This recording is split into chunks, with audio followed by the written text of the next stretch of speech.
Today's episode of the Ramp It Up podcast contains explicit language and may not be suitable for all audiences. Listener's discretion is advised.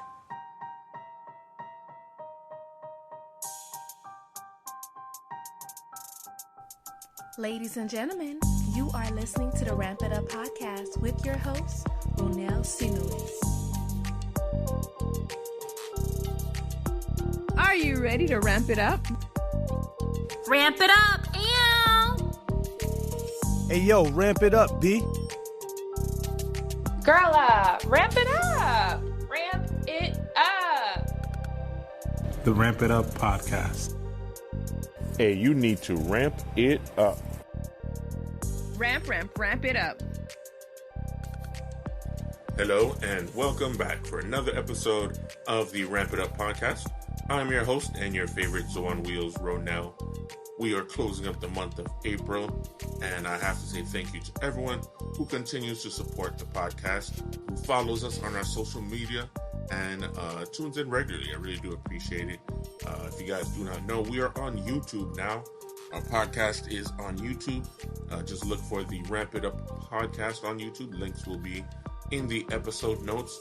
And of course, we are on all the major podcast platforms: Apple Podcasts, Google Podcasts, Amazon Music, iHeartRadio, Spotify, you name it, we're on there. And if we're not, we're almost there. So continue to look out. Remember to subscribe, rate, and review. We want to know what you guys think about the podcast. Give us hopefully 5 stars, but an honest review. Let us know how you feel about the podcast, some of the topics you want to hear. Email us to let us know some of the guests.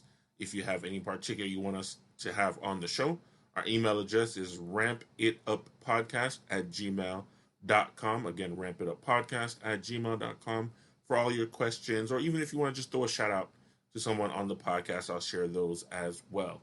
Make sure to follow us on Instagram. Our Instagram is ramp.it.up.podcast, and the Facebook page, Ramp It Up Podcast. So there's so many different ways to keep in touch with the podcast, and whether it's for just pictures or upcoming episodes, you can definitely follow us and know what's going on. Today, we have a special guest joining us on the podcast by the name of Jeffrey H. Minde, Esquire. He's attorney Jeff, and we're going to be talking about Social Security benefits. It is a big thing for those of us who deal with disabilities or who've been injured, or who are the family of those who have disabilities, to find ways to deal with the finances. It's not a cheap thing. It's extremely expensive, at least in my case. I can't speak for everyone. There are statistics as far as how much it costs living with a disability. But with a spinal cord injury, you may be spending upwards of $1 million every couple of years dealing with a spinal cord injury. It's no joke.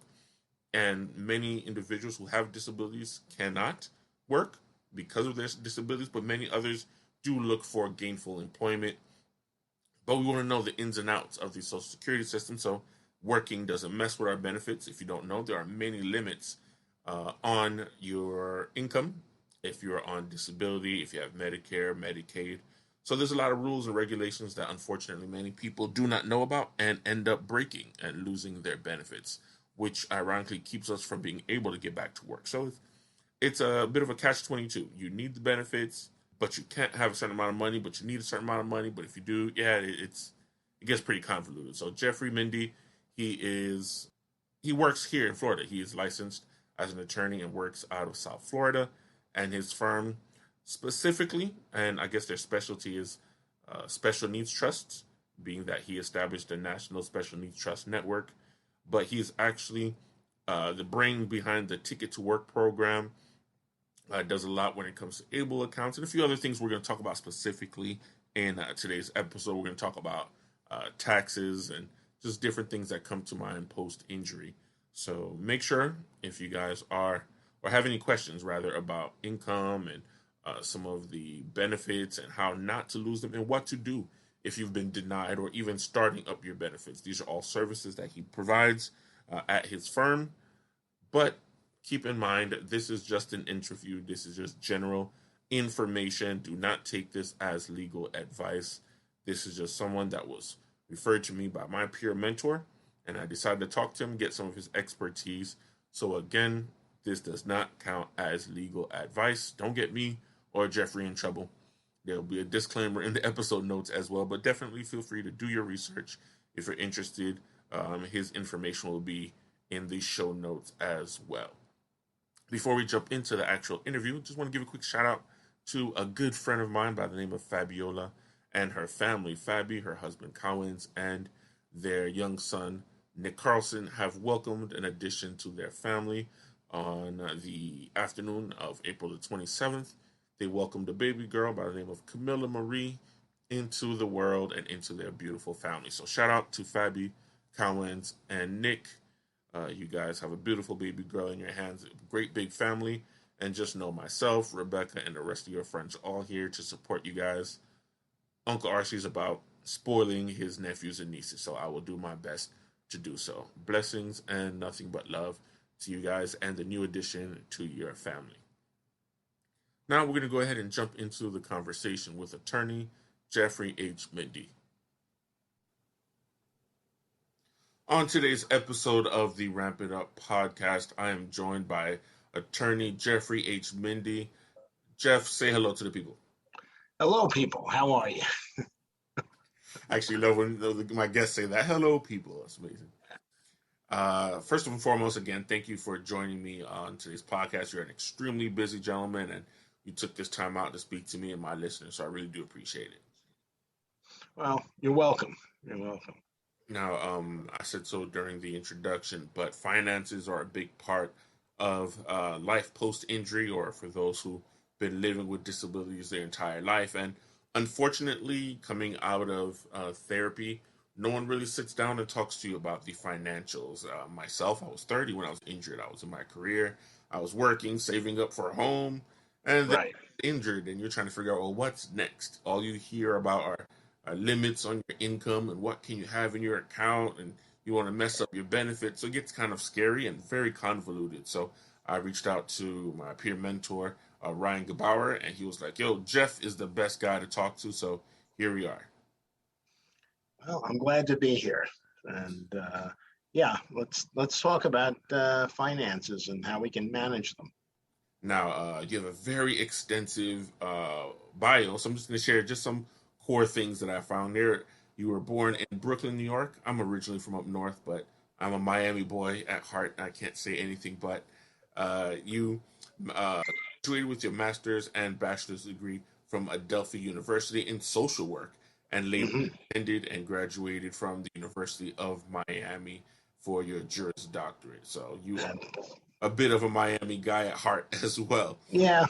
I've been down here in Florida for about 32 years now. I decided to go to law school. My parents had retired down here, so I decided to go to law school where I could get a home cooked meal, and I never packed to go home. So Florida has that effect on us, so I get it. I completely understand. But you practice in social work, you practice as an attorney, and saying that you're accomplished is an understatement, but you did establish your firm, I believe, in 94. And I guess we could just start talking about finances and I guess your background. How does one who's already graduated with a master's and or a bachelor's and a master's in social work transition to law? But let's talk about your social work background first. Okay, well, let's talk about my social work background. As you know, I went to Adelphi, got my master's and my bachelor's, or bachelor's and master's actually, in that order, around 1985. And I was working in the disabilities field. I myself have cerebral palsy, so it wasn't alien to me, and decided to work in the field. I got into some things that required some real deep research and to assist clients. And I had lawyers who were coming to me and taking my information and going to court and winning cases with it. So I said to myself, well, I don't need them. I can do this myself. That sounds like a pretty easy jump. You came to that conclusion rather easily. Yeah. It took a couple of years, but I ended up down in Miami and opened my law practice in 1994. and I've been doing work primarily with special needs trusts, but with benefits and other things since then. For a while, we were into building group homes. Okay, and that's where I kind of wanted to ask about. First of all, your experience working in the nursing homes. Yeah. My experience with nursing homes is, or group homes in general. I set up several of them here in Florida. At one time, I think I was producing more group homes than anybody else. And you've got to follow state regulations to do that. There were a lot of, state regulations, and people would come to me and they'd ask, we want to start a group home, and they'd buy a house or they'd buy some property and they think they could just build, a tar paper shack and they'd be done, And I was like, no, it doesn't quite work that way. So I'd walk them through the process.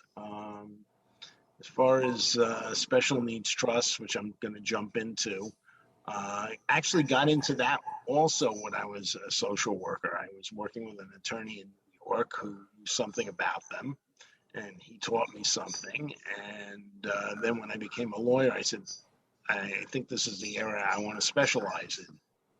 Now, again, as the social worker, how often did you run into clients or the family of clients who had financial issues, who were trying to navigate the social security system or benefits or income, and were having these conflicts as far as not knowing where to put the money or the caps or even the income itself? 100% of the time. Everybody who has a disability gets into a bind with benefits because, frankly, the government is really cheap. They're extraordinarily cheap, and they're extraordinarily nasty when it comes to going over the limits. So planning is absolutely necessary for anybody who's got a disability. And unfortunately, that's something they don't cover when you're in rehab, and that's not something they talk about with you while you're coming out of rehab and transitioning back to daily life. And you can run into a lot of trouble unless you know what you're doing. And that's an area that, I know something about. Supplemental security income and has a very low asset limit, $2,000. Mm-hmm. I remember when it was $1,500, which was back in 1978, and they upped it to 2,000. They haven't raised it since. I'm about to say, so yeah, that is 20 some years of the same amount, because until recently, I think they may have heard of whispers of them increasing it, but yeah, so since 1978 to 2022, it's been $2,000. It's been $2,000, and they're just now talking about raising it again. The only real way that they have for being able to put aside a pocket of money for someone with a disability is a special needs trust.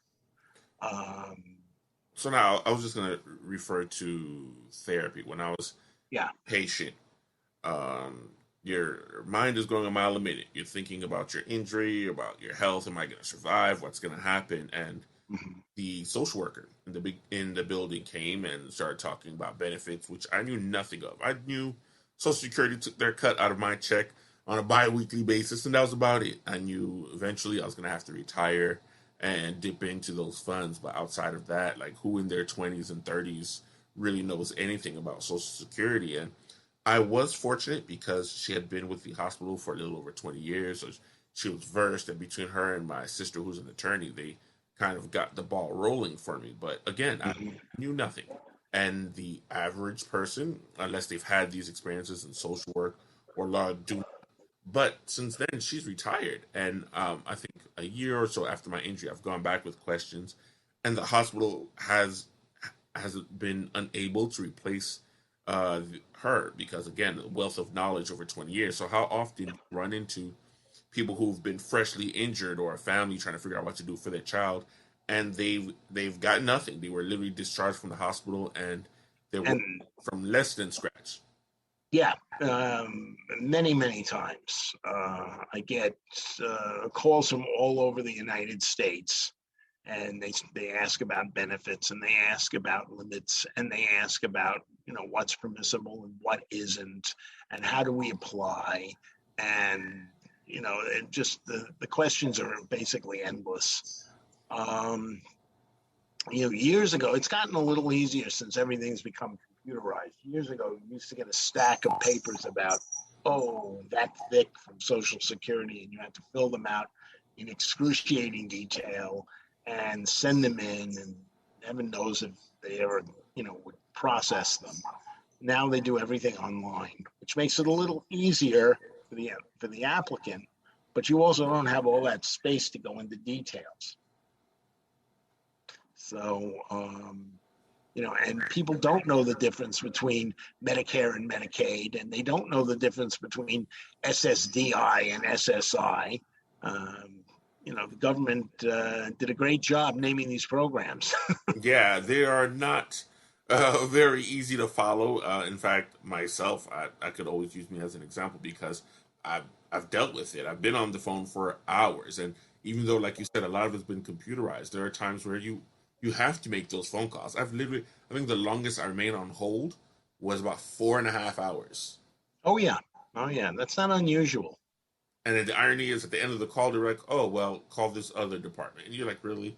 I spent all day waiting for you just to tell me, nope, wrong person." And the bureaucracy, I guess that's the best way to say it. It's a very bureaucratic system. I'm thankful for it, but that doesn't mean there's no room for improvement. No, there's a lot of room for improvement, believe me. So now, as an injured person today, let's just say hypothetically, I'm injured today. I'm in the hospital. What is the proper process? Which one are you applying for first, SSI or SSDI? Well, it all depends on a couple of different factors. Number one, if you've never worked, you would generally apply for SSI, Supplemental Security Income. If you have worked, you apply for SSDI, which is Social Security Disability Income. However, if you're in the hospital and you can't pay the bills, a lot of times the hospital will apply for Medicaid for you, because one of the dirty little secrets in America is that we actually do have socialized medicine. It's socialized to assist the corporations. Oh, okay. Well, there you go. Yeah. The way it works is that when somebody comes in, the hospital runs up a bill and sends it to Medicaid. Medicaid will then pay the bill, and then when the hospital gets paid by insurance, they reimburse the Medicaid system. That is something most people don't know. So when they sit there, you get people who say, "I don't want to go to the hospital because I can't afford it," or something. Mm-hmm. No, you can afford it because it's being paid for by somebody else, and if they can't collect from you, well, that's why you're paying $50 for an aspirin, Gotcha. All right. Yeah. So, I'm injured. So I was working before. I've now applied for SSDI. Right.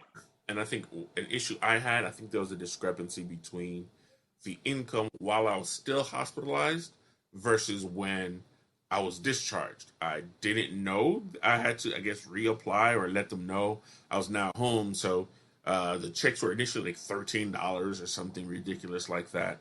And then, Right. And I literally spent like the next 4 or 5 months wondering, where are my checks? Is anything going to happen?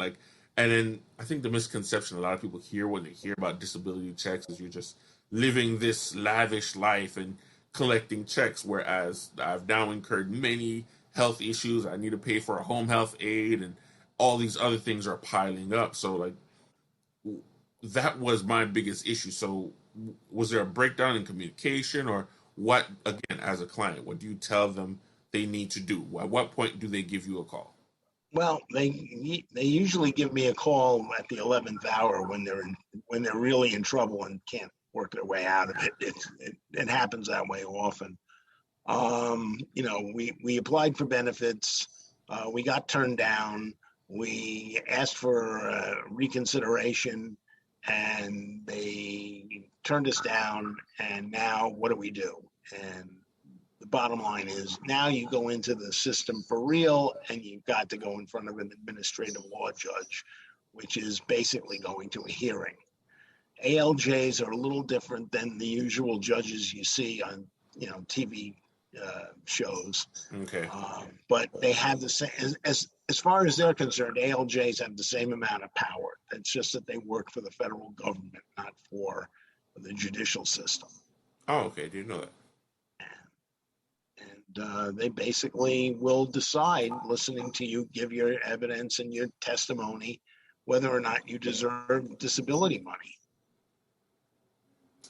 So now, what makes it very difficult for, again, from my perspective, is you're trying to get your life together, and without representation, and this is where attorneys like yourself, or yourself since we're speaking, come in, because it's too much. It literally is too much on your plate. I was blessed enough to have a very supportive family system, and they were able to help me through, but I'm quite sure I left quite a few benefits on the table. I've spent many hours arguing over my insurance and what I should be paying or what I shouldn't. In fact, I've literally been told, oh, well, you missed the deadline, kind of like an oh, well type of situation. So, yeah, you find out after the fact that you missed a deadline that you didn't know existed. Yeah.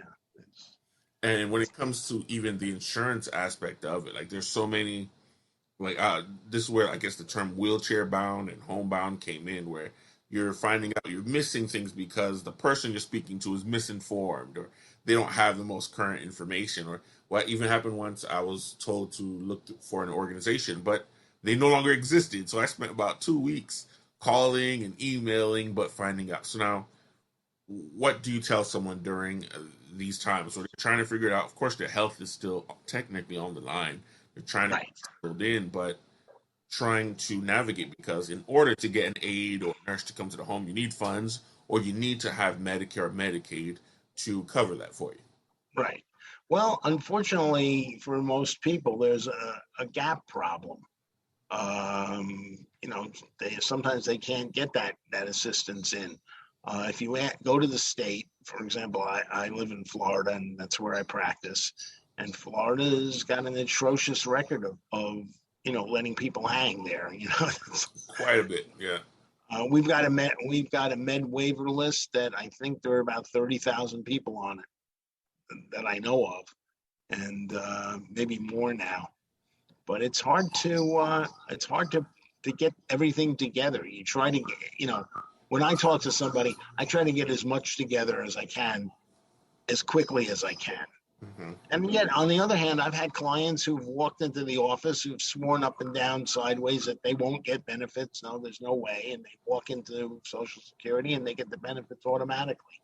It's like, it's very, very arbitrary. So during my process, like you said, the med waiver was very long. So I was on the list for 2 years before. Yeah. And so during that time, what are you doing? You're paying out of pocket, trying to find an aid. And for those of you guys listening, it is not cheap. Paying thousands of dollars a monthly to have someone that's essentially your lifeblood now. Like, they have siblings, but they all have jobs, they have kids, they have spouses, they have to get back to their daily life. And speaking of them, during the interview process over the phone, I was essentially denied the first time because I mentioned I had siblings. And the lady on the phone was just like, oh, well, why don't they take care of you? I'm like, and it's in that same tone. And I was shocked. I was like, because she's a full-time employee. She has 3 kids. Like, what are you talking about? Well, how have you been surviving up till now? And this is, unfortunately, not everyone. I want to make sure I make that disclaimer. It's not everyone on the phone. But that was the interaction, to the point where she almost made me feel like I was a fraud case. Here I am sitting in my power chair. I still have my neck on, and they're treating me like a fraud. Yeah, it's really pathetic when that happens. I have a sister who has MS, and it's progressed. And I remember when we had a situation where my mother passed away very suddenly, and I had to get my sister into an adult living facility. basically overnight. And they were like, okay, just sign here. And I'm like, well, it says so many thousands a month. Well, you're a lawyer, you can pay. Wow. I can. Gee, that's news to me. And it's rather audacious because their assumptions are ridiculous. And Well, it yeah. reminds me of it because I ended up getting an advocate. I won't say her name or anything, so I don't want to get her name. Mhm. But she Right. told me you have to lie. Like, and when she says lie, I'm not saying fraud, but stretch your situation a little bit more, make it sound a whole lot more dire. Although it was, but the reality is the person on the phone is almost trained to try to sort you out so you don't get the. Yeah. Well, actually, they are trained to do that. You're 100% correct. The Social Security system, in that sense, has really changed massively since I became a social worker. Now it's an exclusionary process, where it used to be an inclusionary process. You applied for benefits, you got your benefits. Now it's like, we're going to find a way not to give you benefits. I remember some years ago, one of the commissioners of Social Security said, we're not in the business of giving away money. And I said, well, what does Social Security do otherwise? Goodness. But yeah, it's a bad system. And the problem is they kind of force people, and I'm not saying to lie, but they force people to stretch the truth. When I do a reconsideration for a Social Security benefit or an SSI benefit or whatever, I tell people, I'm going to write something up for you, and it's going to be the picture of Dorian Gray. The worse it looks, the better it is for you. So I want to know every detail of your life. And one time I had a situation where this young woman I think she was about 30. And I went through all the records and I found a diagnosis for some kind of a neurological palsy, which was very rare, which I don't know whether or not she was actually finally diagnosed with it or not. But one of the things that they said was, can end in death. So I put that into the report. She was diagnosed at age 2, provisionally with this, and it can end in death. And the Social Security Administration, when they heard the word death, they jumped up and paid attention. Oh, and she got her benefits, because one reason was because they figured, well, she's going to die, we'll just pay the benefits and, for a couple of months or a couple of years. I mean, it's a very cynical system. A very, very cynical system. So now, just to kind of set a few terminologies straight for our listeners here, can you tell the differences between, you already kind of stated SSI and SSDI, but what about Medicare and Medicaid? Well, Medicaid is basically what we would consider socialized medicine. Medicaid is, if you have a low enough income and not enough benefits, you will qualify for Medicaid, which will pay everything. I remember back in the good old days, Medicaid, any doctor had to take a certain number of Medicaid patients. That's no longer the case. Mm-hmm. Now, basically, if you're on Medicaid, your best bet is to go to the emergency room. But your asset limit for Medicaid is ridiculously low. It's $2,000. And I'm talking about not $2,000 a month. I'm talking about $2,000. Yeah. Yeah. Medicare is a little different. Medicare is basically what seniors get when they turn 65. However, if you are disabled and you are on SSDI, you will qualify for Medicare. But usually it takes about 3 years to get it. Okay, I think mine took 2 years to establish long-term disability. Yeah, they're really not willing to give away too many benefits. So that's the difference between those two. Medicare is for people who have worked. It goes along with the SSDI. Medicaid is for people who haven't worked or aren't working, are impoverished, and it goes along with SSI. So now I'm a layman. I've worked. I've gotten injured. I've applied, and for one reason or another, I've been denied. What do I do? Is this where I should be like, oh no, give Jeff a call, or something I could do on my own to appeal or something? Well, if you've applied and you've been denied, the next step is to go for a reconsideration, and there are certain steps you have to take. So this is when you're probably better off contacting an attorney like me, and because I can tell you how many days you have to apply and how we should present your case and that sort of thing. A lot of people go in on an application, on a review, end up not doing very well because they're not really prepped properly. Yeah.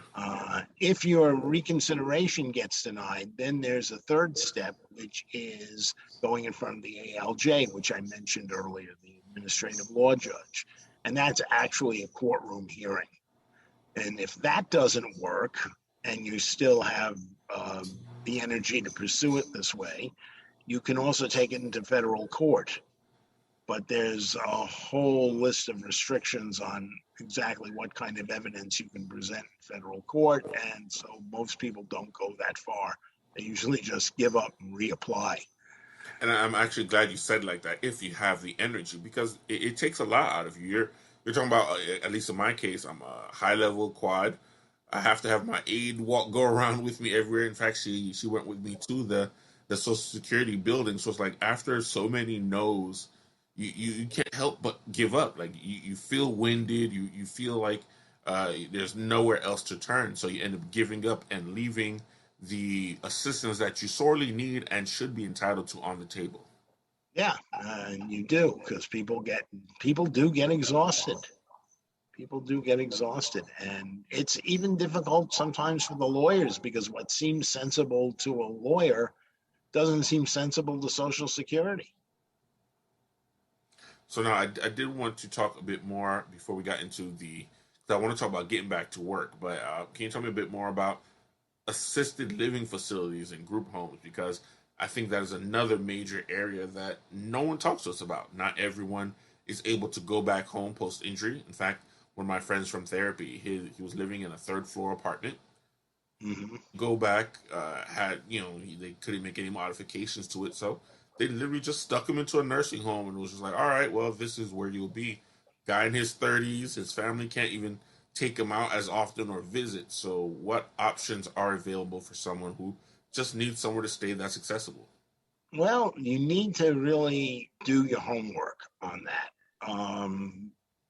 I can tell you from experience that I don't know where you're located, but down here in Florida, I'm in Miami Gardens. Oh, you are in Miami. Okay. Well, most of the facilities in Florida, unfortunately, are pretty pathetic. I've seen some real snake pits. Yeah. And you want very much to keep your family member out of the snake pit if you can at all help it. So you've got to really research. You've also got to find out if they're going to take Medicaid, if they're going to take Medicare, what kind of payment plans they have, if any. So there's a lot of homework before you even start, looking at places physically, going and actually looking. And your choices are kind of limited.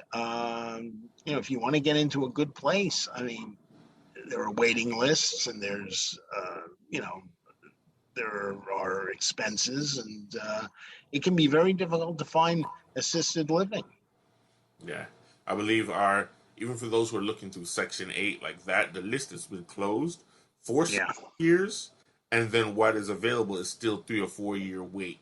So, and we're just talking about people who are just trying to find somewhere to live. I'm not trying to find a mansion, one of the big ones down in Coconut Grove or anything. No, I'm just trying to find somewhere to live daily with my family. Some people have kids or are just trying to get back with their parents, whatever the situation may be. But because of the state of, especially now, the housing market, let's not even get into that, it's literally impossible to find somewhere. I know I was making some calls early on, and folks were like, okay, well, we have a bedroom that you'll be sharing with 1 or 2 other people. And I was just like, that's not the most optimum situation for me. And they're like, well, that's pretty much the situation. Yeah, it's really difficult, especially since the pandemic. First of all, staffing has become a chronic problem. Mm-hmm. The nurses quit, the care people quit. It's very hard to find good staff, and it's pain. It really is a painful process, unfortunately, and so you really have to do a lot of homework. I happened to get my sister into a good place, but it took years for her to get the med waiver.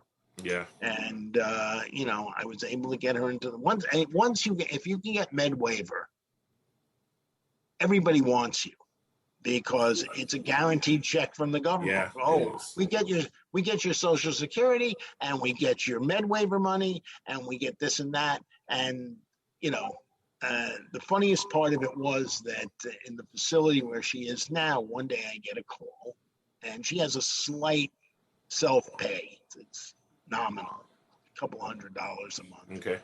And this woman calls up and tells me that they didn't get paid. And I call my sister, and she says, yeah, I gave them a check. Anyway, back and forth. And she said, well, we'll just have to put her out. And I said to the woman, you've got to be kidding me. I said, because I'm going to call the owners right now.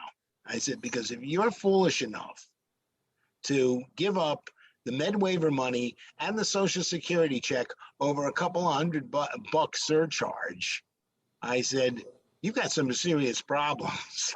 Wait, Anyway, did she know you're an attorney as well? Like what? She didn't care. But what ended up happening was the financial office called me immediately after I said this, and they said, oh no, your sister paid. We found the check. Wow. I put the fear of God into them, But it's like, and I understand, but where's the humanity in saying, oh, okay, you've been paying all this time on time, but this check's missing, get out, we're putting you out. Yeah, well, it depends. There are some people who are not very sympathetic. Some people are just that way, and unfortunately, you come across them. Wow, that's a bit of a shocker. All right, then. Yeah, that was cold. That was really cold. I was shocked myself. Well, as we continue, one of the biggest things that really stuck out on your the bio you sent was the Ticket to Work program, because I'm kind of revolving around heading towards there myself, and essentially, again, a misconception of a lot of people when you have a disability or you've been injured or you were born with a disability, that you're just trying to sit back and eat on these checks, which you've now established are not very big at all, and it's not an option, but we're trying to get back to work. But there are many obstacles, unfortunately, in the way of that as well. I know I've had conversations that baffled me where I was trying to tell them, I just want to get a job again, but I want to make sure I still have insurance. And they're essentially telling you, no, it's almost impossible to do both because of the limits on your benefits. So my issue, again, I'm trying to resolve it now, which kind of led me towards speaking with you, is how do we get around that? How does someone who's now ready to get into the workforce, they've been injured, and they want to make a living, but still not put their benefits, because unfortunately I'm not a millionaire yet, right, afford the aids, but how can I get to work without putting all those things in jeopardy? Okay, well, you basically have to contact Social Security and tell them that you're interested in looking into the Ticket to Work program, which I will allow you to say, but you created the program. So if you could tell me a bit about the background before we get into it. Oh, well, I'll tell you about how that came about. This was during the Clinton administration, and my law partner at the time and I were talking to people about privatization of benefits, and we were saying that's disastrous, And what ended up happening was we wrote a proposal to Congress. Here, so many people in this country are disabled. I mean, you don't know how many people in this country are disabled. About 25% of Americans. Yeah, I think that's the current numbers. Could qualify for disability, And we said, these people are a huge, percentage of the population. Some of them are quite capable of working. And the reason that they don't work is because they can lose their benefits. So we wrote a proposal called Humanitarian Welfare Reform. and we shipped it off to Washington. And I don't know, about a month later or 2 months later, I think we sent it off in October, and in January came the State of the Union address. And Bill Clinton is up there making his State of the Union address, and all of a sudden, it sounds very, very familiar to me.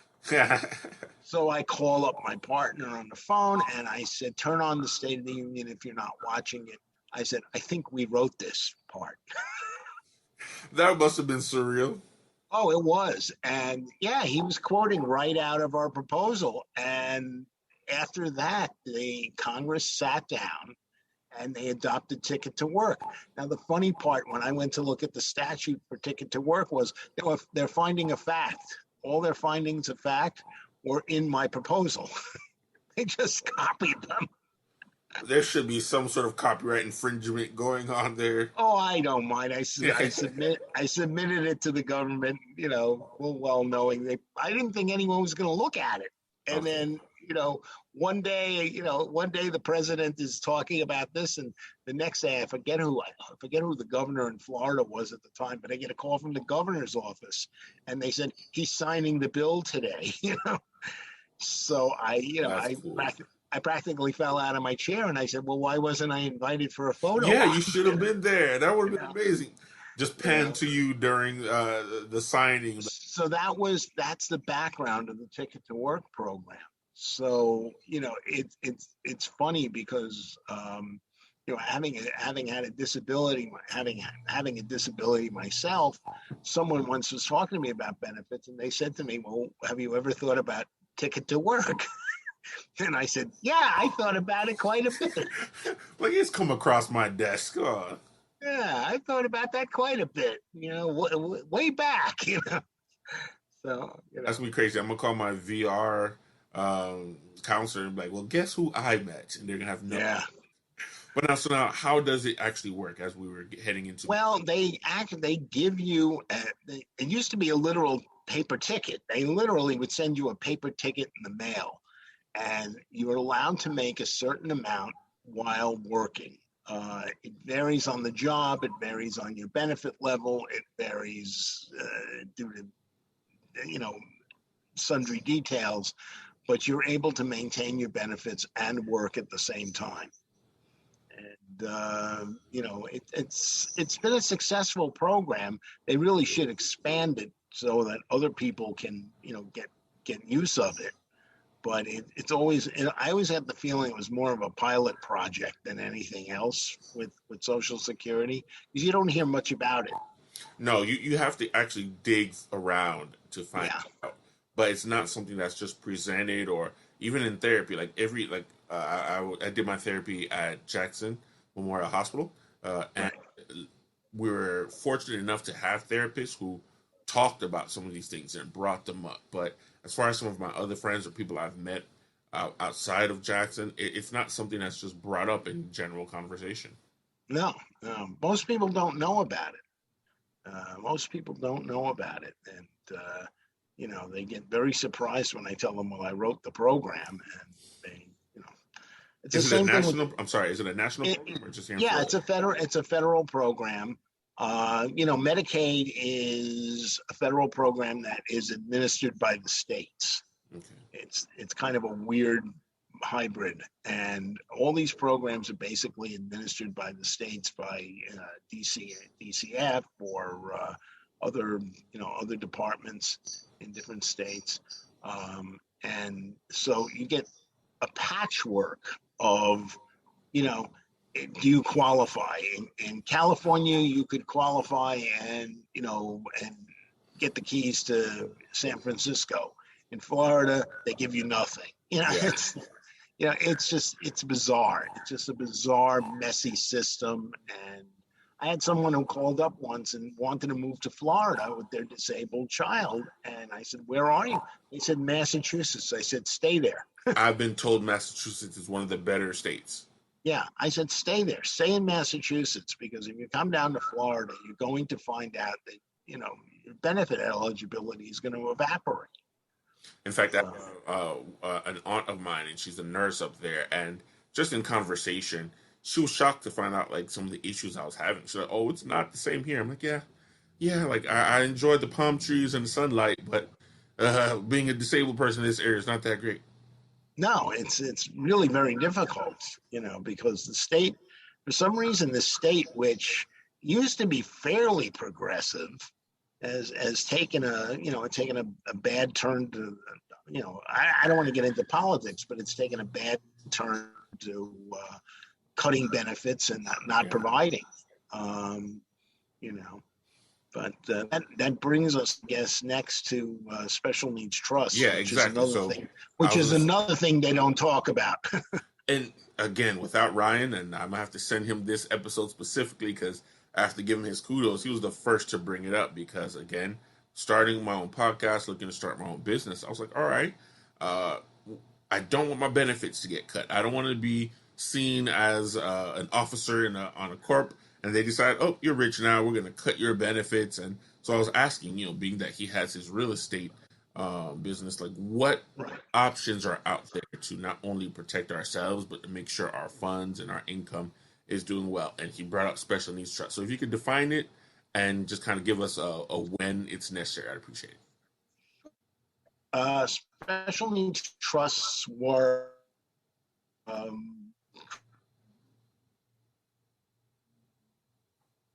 before 1993. Were something called Medicaid qualifying trusts at one time.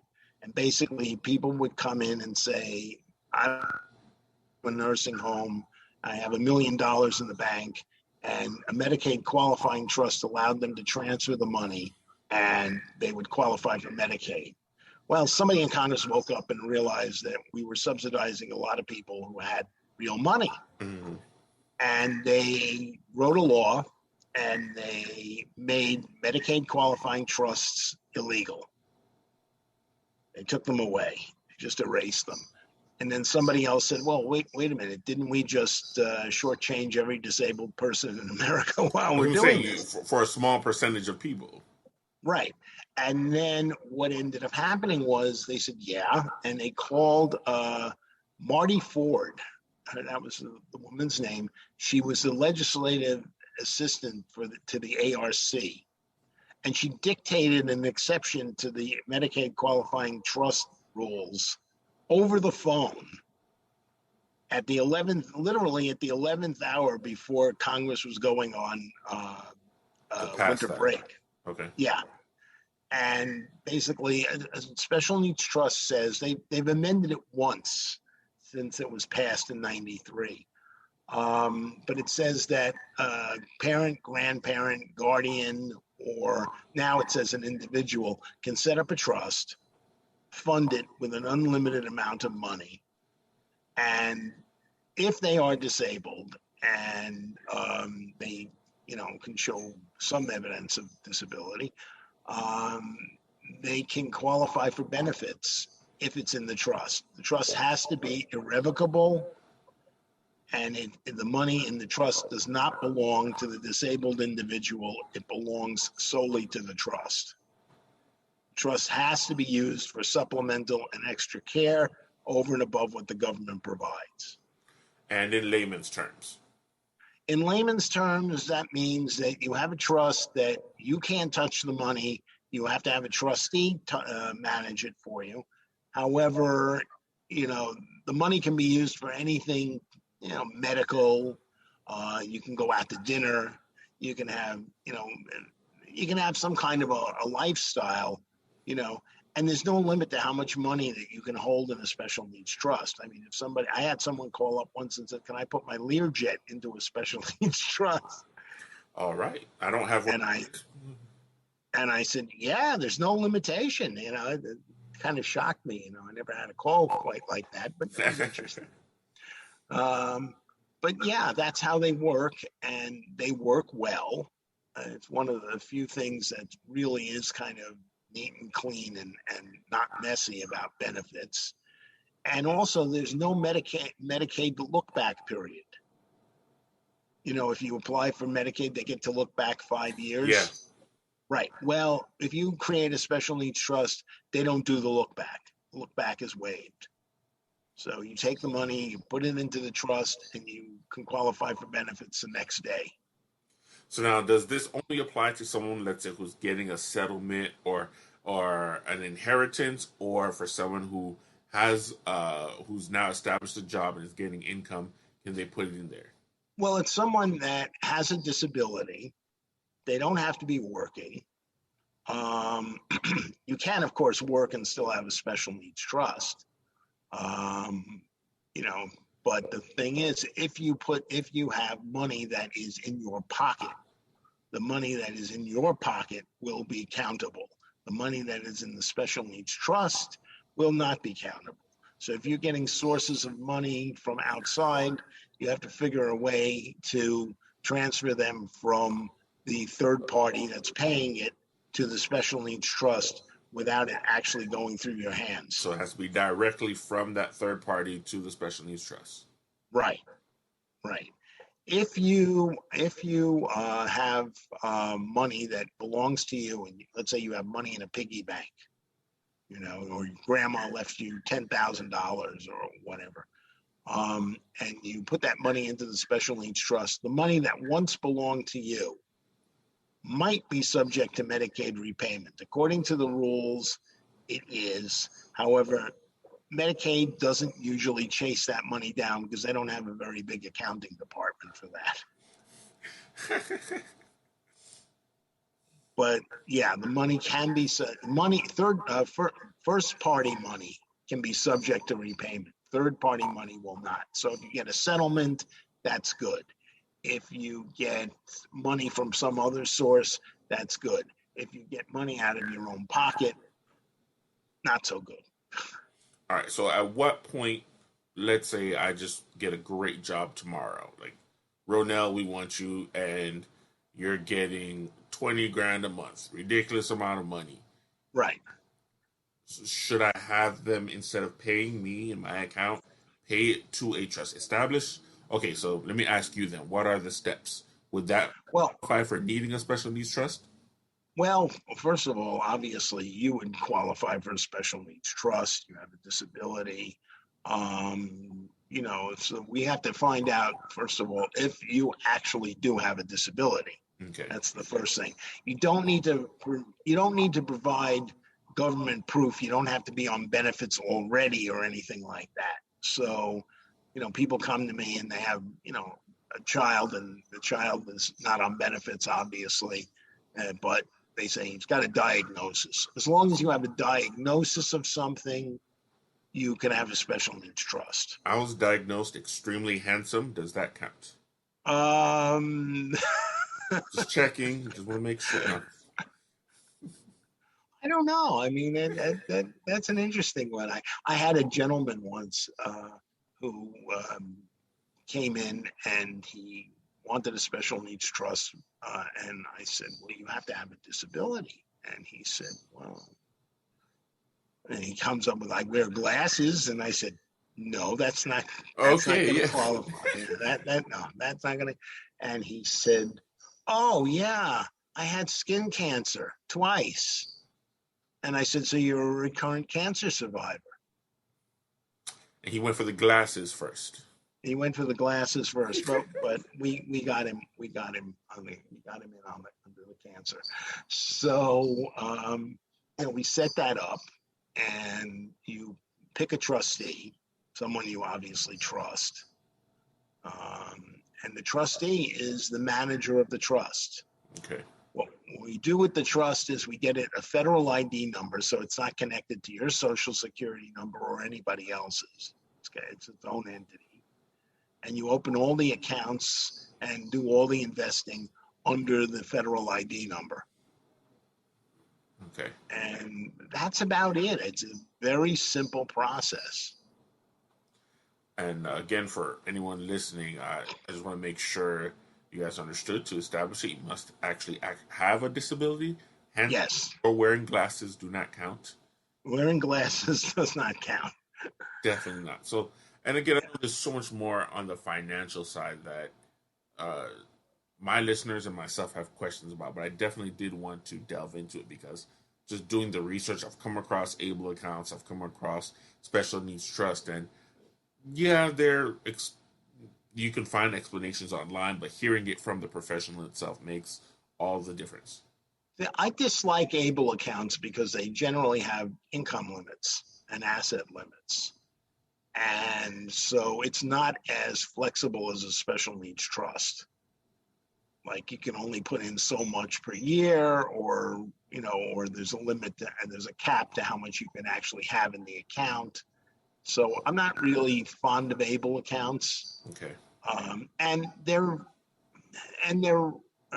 repetitious. I mean, you have special needs trust. What do you need this other thing for? It's like way back when John McCain was running for president. I get a call from ABC News one day, and they're asking me about something Sarah Palin said about special needs trusts. He's going to tax special needs trust. Obama's going to tax special needs trust. And I said to the people at ABC, they already do tax special needs trust. And then what's she talking about? The thing with a special needs trust, if you're worrying about taxes, really don't, because most things in a special needs trust are write-offs. And most special needs trusts don't have enough money to really worry about taxation. And because you use a special needs trust for supplemental and extra care, they tend to go down and not gain in wealth. The amount tends to drop rather than rise. So there's no income tax because you have a negative. If you need to file a tax return on a special needs trust, you use something called a 1041 form as opposed to a 1040. But basically, that's it. They're absurdly simple to manage if they're set up correctly. Okay. So you just brought up tax, and I know it's a question that I've had before.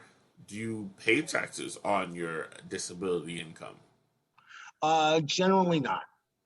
Generally not. There is some limitation on Social Security payments where you have to get taxed, but of course, you also get those disability write-offs.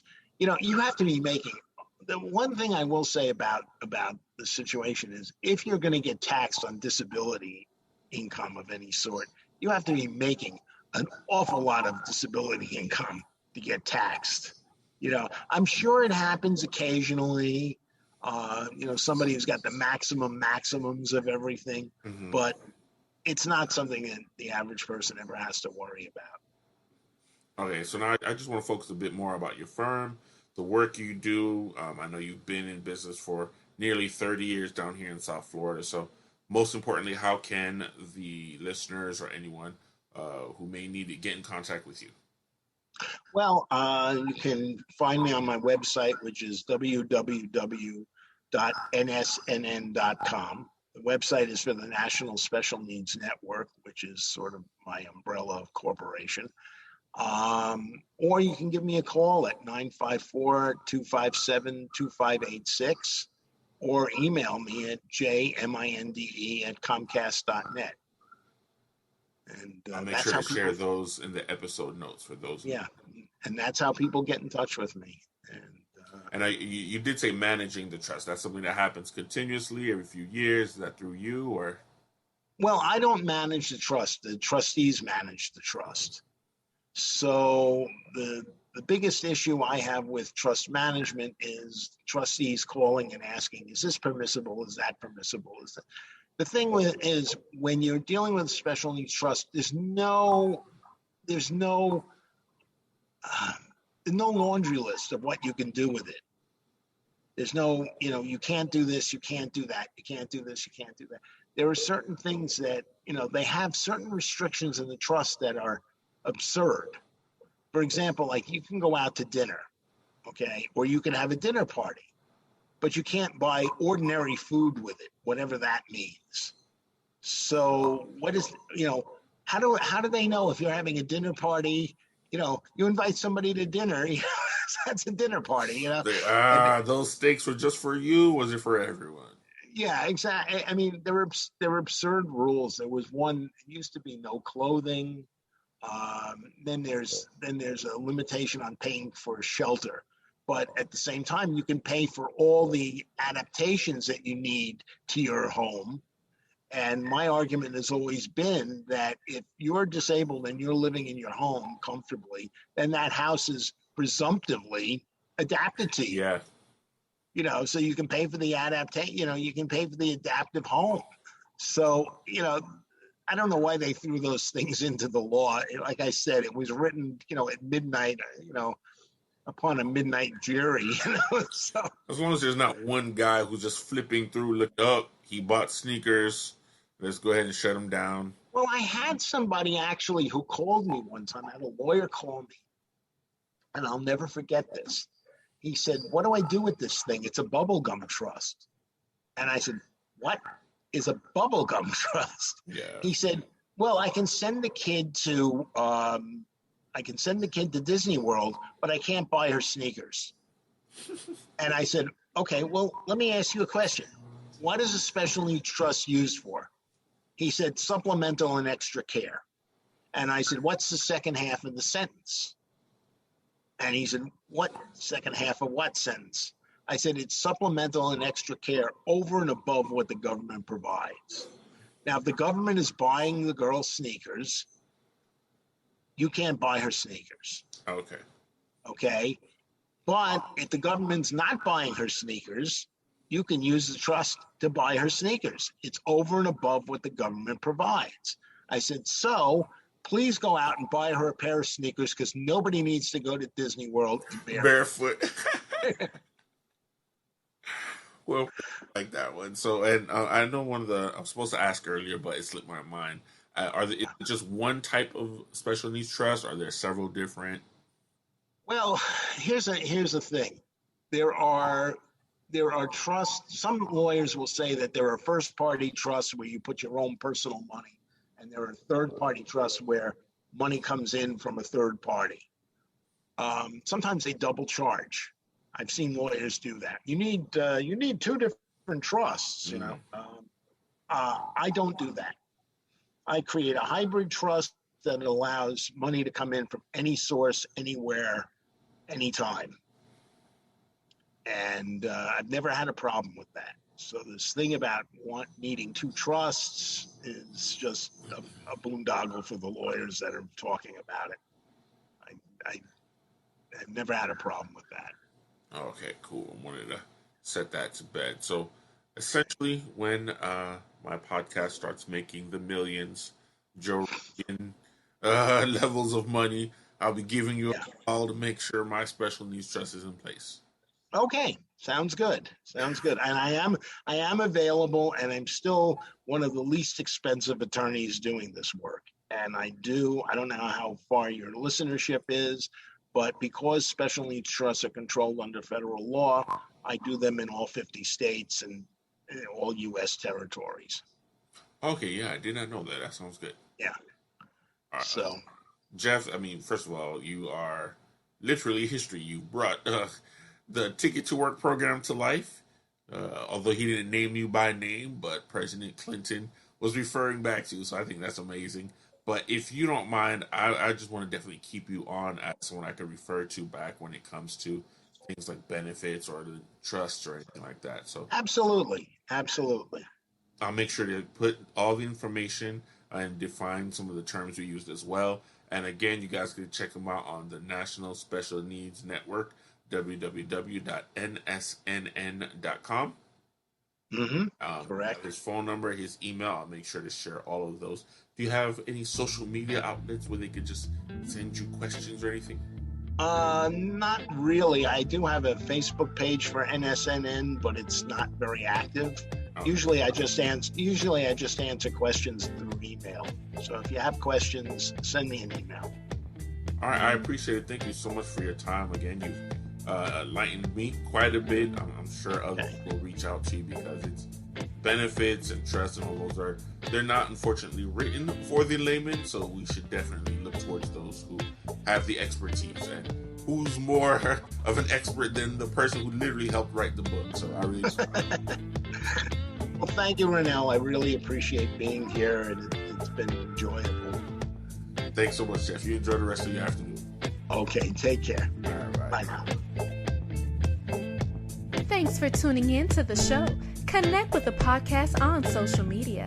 Check out our Instagram page at ramp.it.up.podcast or email us at rampituppodcast@gmail.com. Until next time.